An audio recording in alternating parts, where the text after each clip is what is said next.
Всем привет! И сегодня у меня новый обзор на... Это мой... Как ее сказать? Это моя амфибия. Начнем. Для чего я ее делал? Делал я ее для флота. Флот у меня уже скоро будет морская пехота. И вот я сделал такую амфибию. Вот, начнем с ее функции. Это здесь такая вот открывающаяся рампа.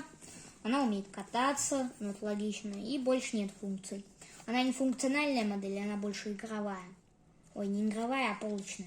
Здесь вот такая лесенка, чтобы забираться командиру машины, чтобы он садился сюда вот. Есть. Рампа такая, чтобы забегал десант. Есть антенна. Есть гаечный ключ. И вот такие вот колеса от Слубан. Они мне нравятся, они такие большие, широкие. Здесь много скосов, она такая прикольная. Здесь вот фары. Вот. Я эту машину даже испытывал в ванной. Я ее воду набирал, ставил, и она спокойно так держалась на воде. Мне эта модель нравится. Не знаю, как вам, но на ютубе мало таких моделей, которые типа реально могут плавать. Вот.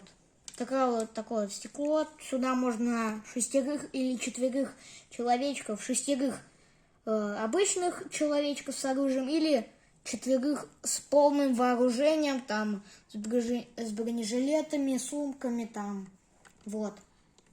Как по мне, модель нравится. Не знаю, как вам, но мне модель понравилась. Желаю вам удачных самоделок и до скорых встреч. Пока.